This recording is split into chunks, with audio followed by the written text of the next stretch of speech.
The book fell from the top shelf, landing with a soft thud at Lilah Zakowski's feet just as the bell above the door chimed, announcing the arrival of her favorite customer. She bent to retrieve the wayward novel, a well-worn copy of The Great Gatsby, and straightened just in time to see him tall, impeccably dressed, with kind eyes that crinkled at the corners when he smiled.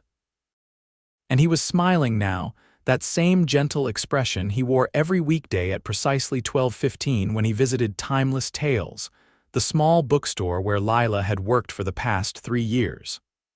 "Right on schedule," she said, tucking a strand of auburn hair behind her ear.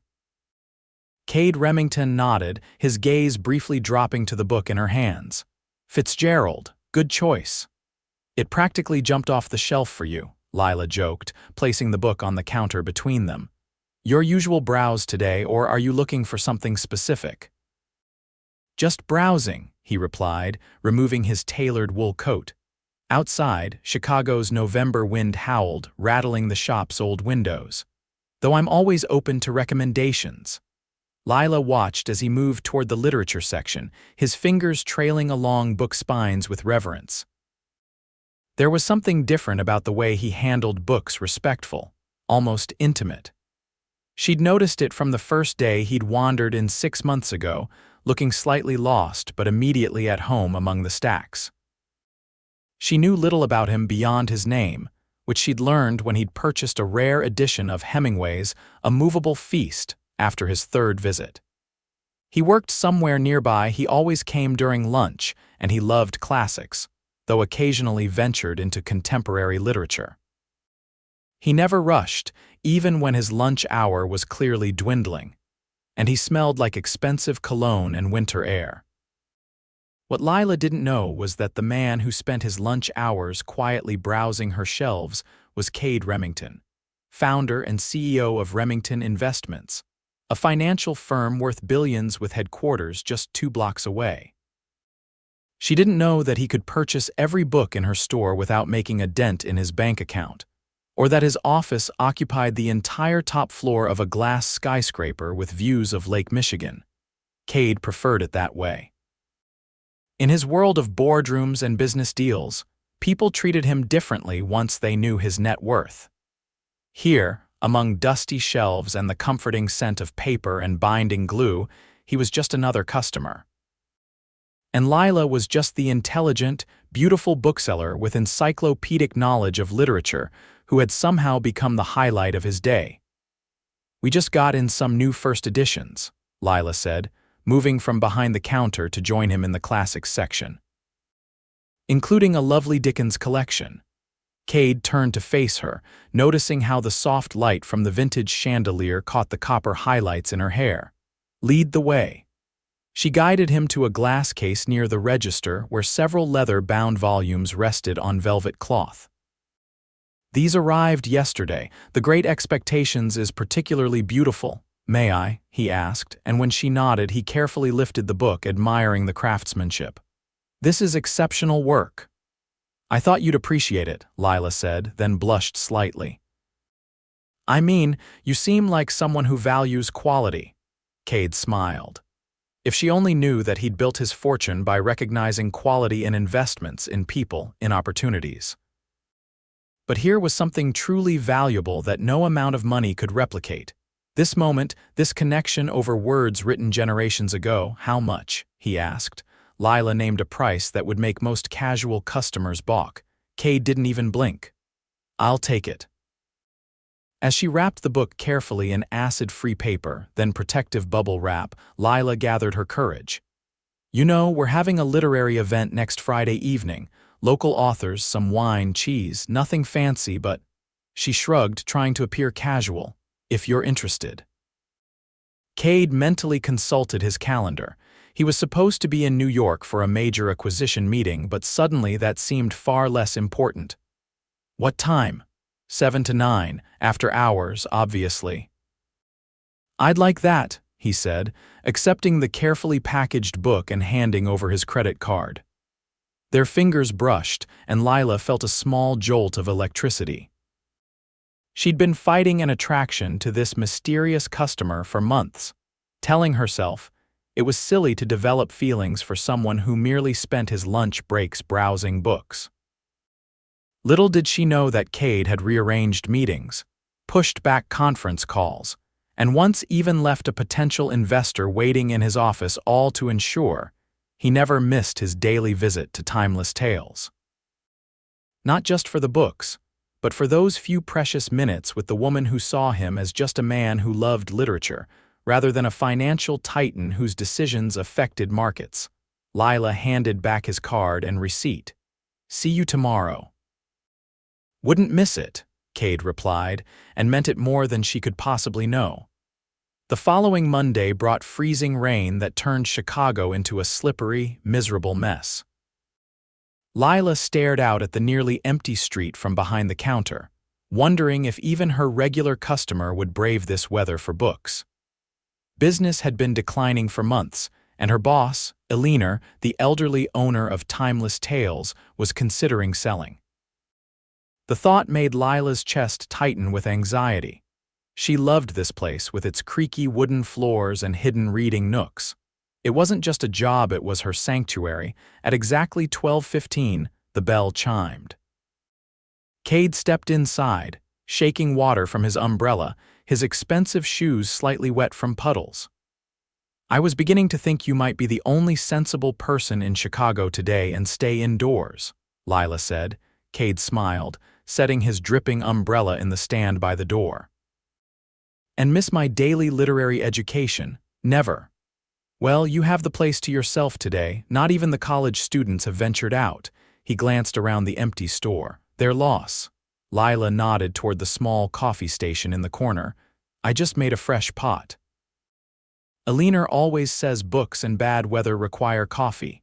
"Lilah sounds wise," Kade said, following her to where a vintage percolator sat steaming. "She is. This place has been her life for 40 years. Lilah poured 2 mugs, handing one to Kade. "Sugar, cream?" "Black is perfect, thank you." He took a sip, watching her over the rim. "You seem worried today." Lilah hesitated, surprised by his perception. Customers rarely noticed her mood, too caught up in their own thoughts. "That obvious, huh?" Only to someone who's been paying attention. The comment hung between them, laden with meaning neither was quite ready to acknowledge. "Alina's thinking of selling," Lilah finally admitted. "The store isn't doing as well as it needs to. Online retailers, e-books, you know how it goes." Kade nodded, his mind immediately calculating possibilities. He could buy the bookstore without a second thought. He could create an endowment, establish a non-profit to run it, ensure it stayed exactly as it was forever. But revealing his financial situation now would change everything between them, and he wasn't ready for that. "What would you do if she sells?" he asked instead. Lilah shrugged, trying to appear nonchalant though the question had been keeping her awake at night. "Find another bookstore job, I guess, though there aren't many left. Maybe go back to school, finish that English literature degree I abandoned." She gave a self-deprecating laugh. "Not exactly an in-demand skill set these days." "I disagree," Kade said, his voice soft but firm. "The ability to understand stories, to connect people with the right words at the right time, that's invaluable." Lilah looked at him, really looked at him, seeing the earnestness in his expression. "That's a nice way to look at it. It's the truth." He took another sip of coffee. "So, show me what I should be reading this week." Grateful for the change of subject, Lilah led him to a display she'd created featuring overlooked classics. As she passionately explained why each title deserved more attention, Kade found himself captivated not just by her knowledge, but by her animation, the way her hands moved when she was excited about a book, the slight furrow between her brows when she concentrated. He purchased 3 books that day, though his home library already contained 2 of them. It was worth it to see her smile as she rang up the sale, to hear her say she looked forward to discussing them when he finished. That night, in his penthouse overlooking the city lights, Kade made several phone calls. By morning, he had set in motion a plan that might save Timeless Tales without revealing his hand just yet. 3 days later, Lilah was shelving new arrivals when Lilah called her into the small back office. The older woman sat behind a cluttered desk, reading glasses perched on her nose, examining a document with wide eyes. "Everything okay?" Lilah asked, concerned by her boss's expression. "I'm not sure," Lilah said, removing her glasses. "I've just received the most unusual proposal from a literary foundation I've never heard of. The Fitzgerald Initiative." Lilah leaned against the doorframe. "What kind of proposal?" "They want to fund independent bookstores focusing on literary preservation and education." "Grants, essentially, but with very few strings attached." Lilah handed the paper to Lilah. "They've selected Timeless Tales as their first recipient, 3 years of operational support, plus funding for community programs and restoration of the building." Lilah scanned the document, her heart racing. "This is incredible, but why us? How did they even find us?" "Apparently someone nominated us. The letter doesn't say who." Lilah rubbed her temples. "It's almost too good to be true." "Have you Googled them? The Fitzgerald Initiative." "Brand new organization, it seems. Their website looks legitimate. They have an impressive advisory board of publishers and authors." Lilah sighed. "I was ready to sell, Lilah. I'd made peace with it, but this could save the store," Lilah finished, handing back the proposal. "Are you going to accept?" "I think I am," Lilah said, a smile spreading across her weathered face. "And I'm going to need your help implementing some of these programs they want to fund. Book clubs, author events, children's story hours." "I'd love to," Lilah said, excitement building. "In fact, I've had ideas for community outreach for ages." "Good. Because they specifically mentioned you in their proposal. They want you to direct the educational initiatives." "Me? But how would they know about me?" Lilah shrugged.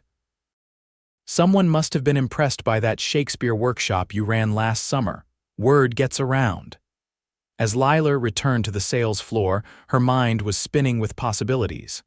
The bell chimed, and she looked up to see Kade entering, his face brightening when he spotted her. "You look happy today," he commented, unwinding his scarf. "I am," she admitted. "Something amazing just happened. The store's been saved by a mysterious literary foundation." "Really?" Kade said, his expression giving nothing away. "That's wonderful news." "It's like something out of a book," Lilah said. "The timing, the specificity of their proposal, it almost feels like someone was watching over us." Kade smiled. "Maybe someone was." Before she could question his cryptic response, he gestured toward the literature section. "I finished those books you recommended. You were right about the second one, brilliant character development." As they fell into their usual literary discussion, Kade silently congratulated himself on the success of his plan. The Fitzgerald Initiative did indeed exist as of 4 days ago, when he'd established it through a series of shell companies and trusts designed to hide his involvement. The advisory board members were real literary figures who'd agreed to lend their names after generous donations to their favored causes. It wasn't completely altruistic.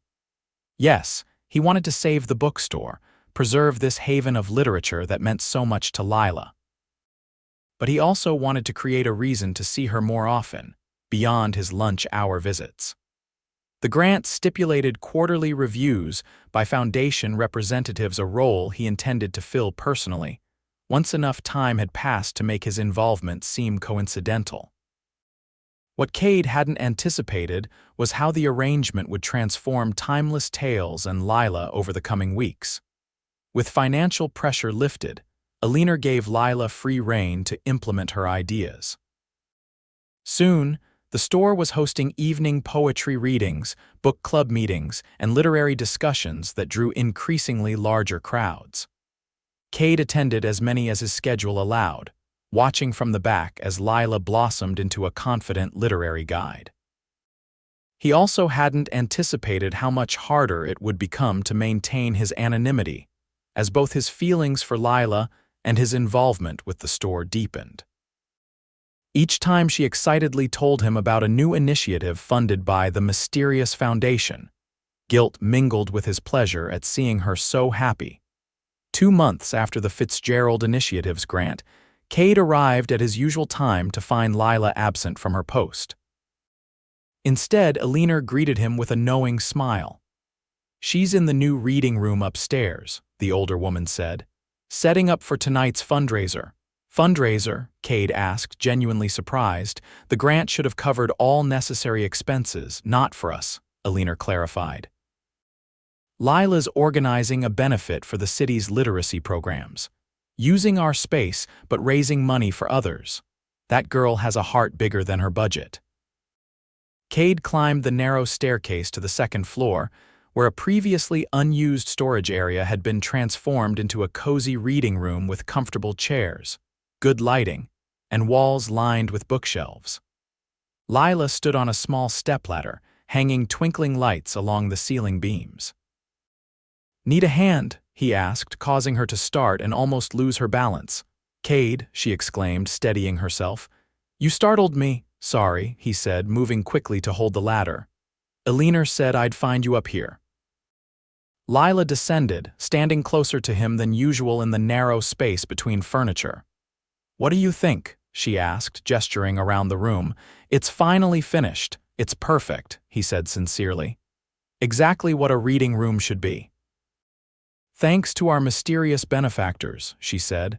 "I still can't believe our luck," Kade's conscience pricked again. "About that, I've been meaning to tell you something." Lilah tilted her head, curious. "What is it?" But before he could continue, his phone buzzed with an urgent message from his office. A major deal was imploding, requiring his immediate attention.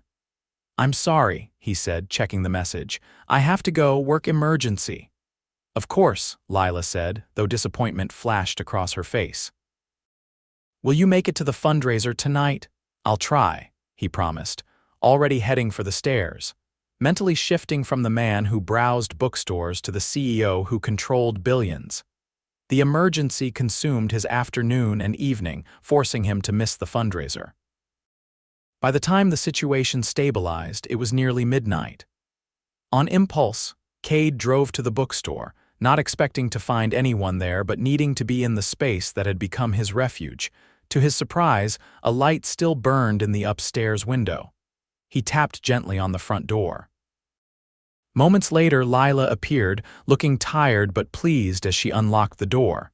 "You missed a successful evening," she said, letting him in. "We raised almost $5,000.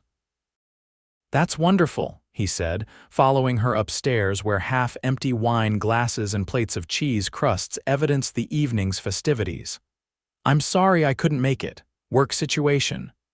"Must have been important to keep you this late," Lilah commented, beginning to clean up. "What is it you do, anyway? You've never actually said." The moment had arrived sooner than he'd planned. Kade took a deep breath.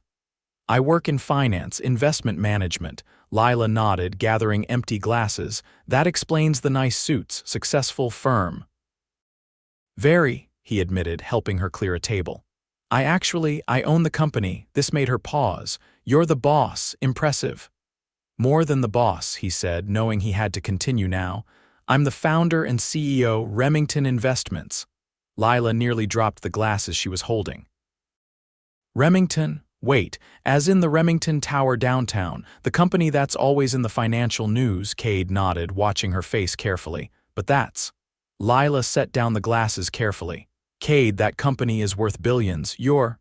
"Yes," he said simply. "All this time, you've been coming to our little bookstore, buying $20 paperbacks when you could buy the entire publishing house." Kade stepped closer. "The money isn't important. This place, the books, the conversations, that's what matters to me." Lilah's expression shifted from shock to something harder to read. "Is there anything else I should know? Any other revelations?" This was the moment of truth. Kade hesitated, then decided complete honesty was the only path forward. "The Fitzgerald Initiative. It's mine. I created it to save the bookstore." Lilah stared at him, processing this information. "You created an entire foundation just to help us. Why?" "Because this place matters to you and you matter to me," Kade said, the words finally spoken aloud. "I've been falling for you since the first day I walked in here, Lilah. Not because you're beautiful though you are, but because of how your face lights up when you talk about books. How you remember what every regular customer likes to read. How you created that reading program for the kids from the shelter down the street. Lilah stepped back, her expression guarded. So what was the plan? Buy the store, win the girl? No, Kade said firmly. The foundation is legitimate. The money comes with no strings attached. I made sure of that legally. I wanted to help, and I wanted a reason to see you beyond my lunch hour. Why not just ask me out like a normal person? Because I'm not a normal person, Kade admitted. My world is complicated. People want things from me constantly. But here with you, I was just a guy who loves books, and I was afraid that would change once you knew. It has changed, Lilah said quietly. But not because of your money, Kade, because you lied by omission. You manipulated the situation. Kade felt his heart sink. You're right, I should have been honest from the start. Yes, you should have, Lilah crossed her arms. I need some time to think about all this. I understand, Kade said, turning to leave. At the top of the stairs, he paused. For what it's worth, these past months just being here, talking with you about books have been the happiest of my life. As he descended the stairs, Kade knew he'd made a critical mistake. In trying to protect his growing feelings, he'd jeopardized any chance of them being reciprocated. For the next week, Kade stayed away from timeless tales. He threw himself into work, staying late at the office, trying not to watch the clock when 12:15 came and went each day. His assistant noticed his dark mood but knew better than to comment. His executive team whispered about his unusually harsh critiques during presentations. On Friday afternoon, as he stared unseeingly at financial projections on his computer screen, a notification appeared. The literary fundraiser he'd missed had been written up in a local culture blog with several photos.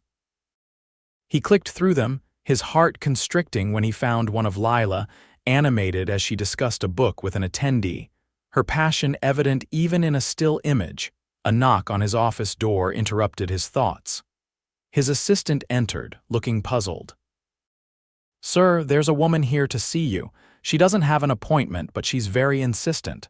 A Miss Zakowski. Kade stood so quickly he nearly knocked over his chair. Send her in, please.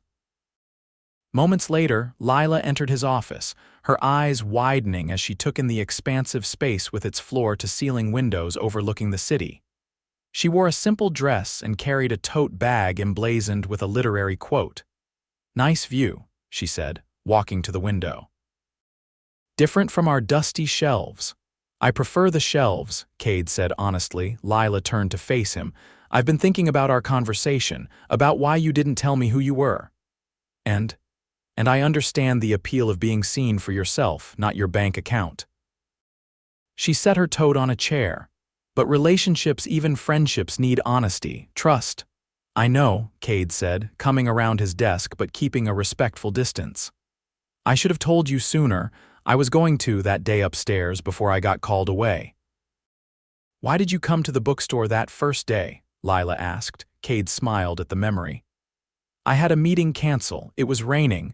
I saw your window display of rain-themed literature and came in on impulse. Best decision I ever made. Lilah's expression softened slightly. And you kept coming back because? At first because it was peaceful, a place where deals and markets didn't matter. Kade took a step closer. Then because of you, your recommendations, your passion for books, the way you see the world through stories. Millionaire showed me the full grant documentation, Lilah said. The Fitzgerald Initiative is funding 10 other independent bookstores now. Kade nodded.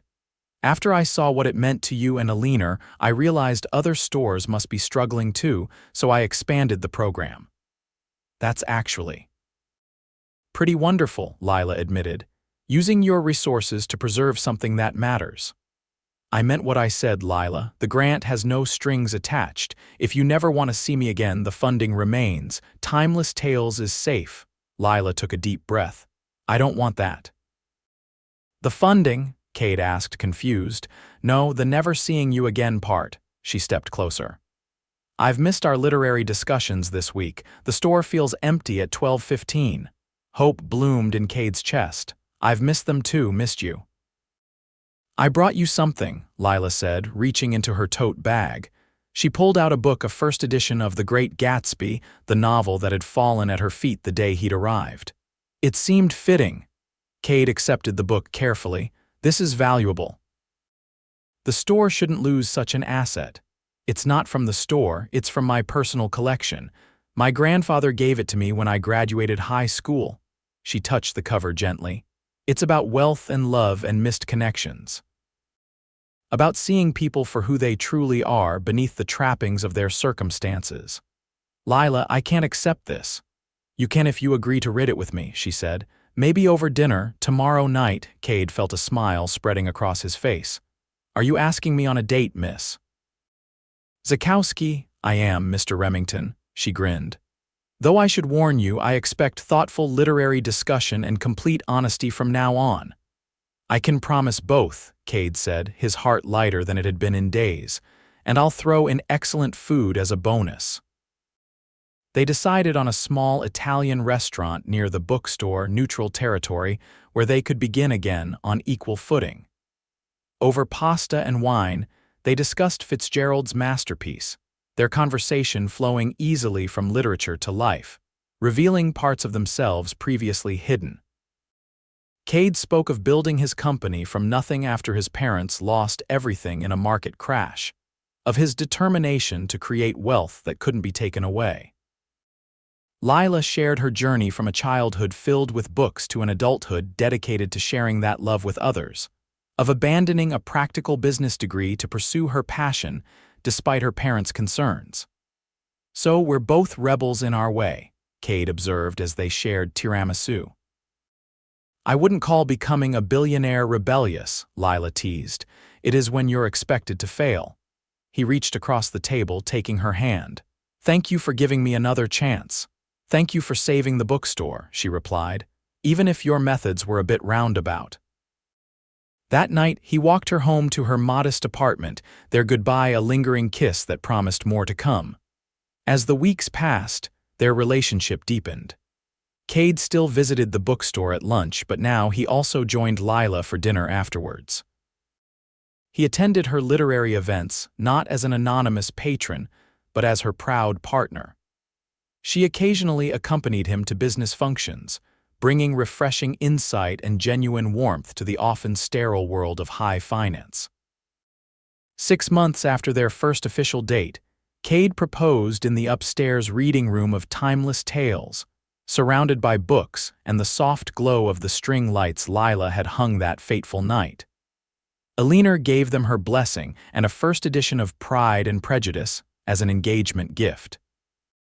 Their wedding was an intimate affair held in the Chicago Public Library's grand reading room, a perfect union of their worlds. Lilah was Lilah's matron of honor, Kade's chief financial officer, who'd become a friend over years of building the company together, served as best man. For their honeymoon, they toured the great libraries of Europe, from Trinity College in Dublin to the Bibliothèque Nationale in Paris. In each city, they added to their growing collection of rare editions, planning the library they would build together. 1 year after their wedding, Kade and Lilah established the Remington Reading Foundation, a non-profit dedicated to supporting independent bookstores and literacy programs nationwide. Lilah left her position at Timeless Tales, now thriving under Lilah's continued ownership, with a new young assistant who reminded Lilah of herself to become the foundation's director. 2 years later, they welcomed twins, a boy and girl named after their favorite authors. The nursery featured custom bookshelves filled with classic children's literature, and Kade and Lilah took turns reading to the babies each night, believing that a love of stories was the greatest gift they could bestow. On the 5th anniversary of the day they met, Kade presented Lilah with a leather-bound journal. Inside, he'd written the story of their beginning, of a millionaire who fell in love with a bookseller who saw the man behind the money, of precious moments among dusty shelves, of words that built bridges between different worlds. "Our own story," Lilah said, touching the pages gently. "The best one I've ever read," Kade replied, drawing her close. "And we're still writing it together." In their home overlooking the city, with their children sleeping peacefully and shelves of beloved books surrounding them, they knew they'd found the perfect ending and beginning to their story. Not because of wealth or literary knowledge, but because they'd each found someone who saw them completely and loved them anyway. In a world of fleeting connections and surface impressions, they'd discovered something timeless, a love as enduring as the classic tales that had brought them together.